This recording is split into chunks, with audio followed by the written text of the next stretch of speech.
I'm here today at 25 Rosington Drive, a property that we just sold. Absolutely stunning house. What I love about this house is the stunning landscaping. And the landscaping was designed by no other than Goom Landscaping. I've got Tim Goom today with us, a family business, and they've been around for a long time, 50 years, half a 50 century. years now, yeah. Dad started the business and you carrying the torch. Yeah. Now my sister and myself and my wife run the business now. Congratulations to you guys, and you do great jobs like this. And today I just want to have a conversation about like the importance of landscaping. And tell me, when this property was designed, the landscaping was designed, what was the vision around the swimming pool, the outdoor area, and all those things that you guys? Yeah. So the vision for this property, I think, is just the maximising the space. These guys wanted a very large pool, you know, for they've got the room to use that in, and then that connection piece. Yeah. For us, it all starts with connection. You know, the three key features when anyone starts a conversation is to make an outdoor living spaces. You want to be in the sun, out of the wind, and connected. And that's the three things for Canterbury. That's very important for Canterbury, is in the sun, because we get the marginal weather sometimes. It's not always amazing. Yeah. So we want to make those sort of 3 nights outside. We want to turn those into 20 nights outside. And how we do that is that get in the sun. That's placing any courtyards or swimming pools or any big features in the right place, and then getting it out of the wind. And we have 3 big winds in Canterbury. We have southerly. We're not worried about southerly. It's miserable. Go inside anyway. Yeah. Northwest, big and blustery, like we've got a bit of that today. It's nice and warm today.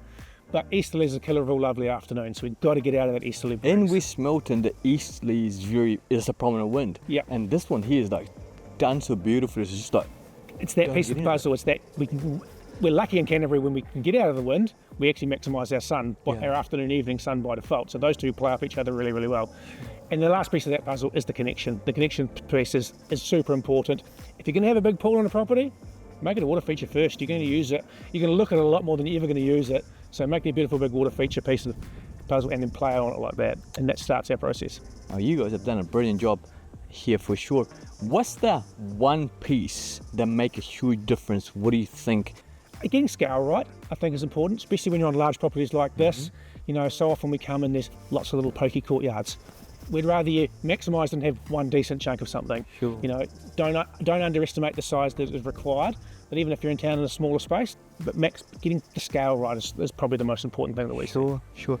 Well, if the thing is, if your budget is, you're on a small or tight budget, what do you think, if there was one thing you suggest to somebody, what would it be? Yeah, it's that connection, making the most of a small space. You know, I think whether it be small or low budget doesn't make any difference. It's showing it off for what it can be and not spreading it out too much, getting that one key specific element of courtyard in place. Tim, what would be the one or bunch of things that people do in today's society or today's modern living as opposed to we used to do 10, 15 years ago? Yeah, I think it's really interesting that we used to just have that dining room outside, and now it's creating the dining room and the lounge space.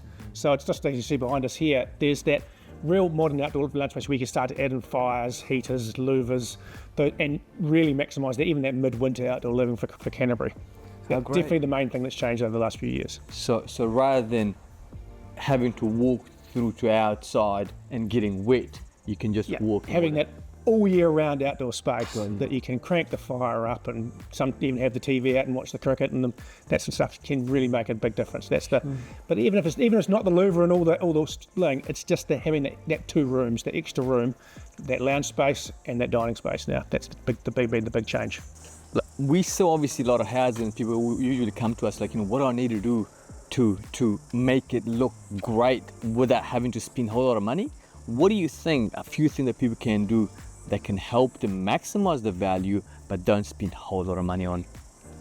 A couple of key things. It's on the road front, it's opening that up, giving a little bit to the street. Our key advice is always give a little bit to the street, even if that's taking a panel of fence out, showing off what's going on inside, keeping that tidy, having some greenery on the road front, and not just a walled-in prison is really important to that general design ethos. Is just making sure it's just like this property here. There's a lot of front facing. You can do that without worrying about, you can still have security, you can still have privacy, but giving that little bit to the street's really important. Then out the back of the property, it's more generally just showing opportunity. New people might not be your people, they might have different family. So it's just showing opportunity, decluttering, just like decluttering the house, declutter the garden, limb things up, see the space back again. Okay. So as gardens grow, they tend to get overcrowded. Sure. So we can open that back up again and show it off that way. Interesting. So at the front, you were saying that open it up. Like, what do you mean by open it up? Getting rid of Give a little bit of the street. If you've got a fence, Yeah. it shouldn't be on the road front. It should be set back a little bit. Got you. Some greenery on the outside. If Yeah. you've got a pedestrian gate, move it a little bit further away from the driveway gate. Mm-hmm. Have a tree out there. Have some planting out there.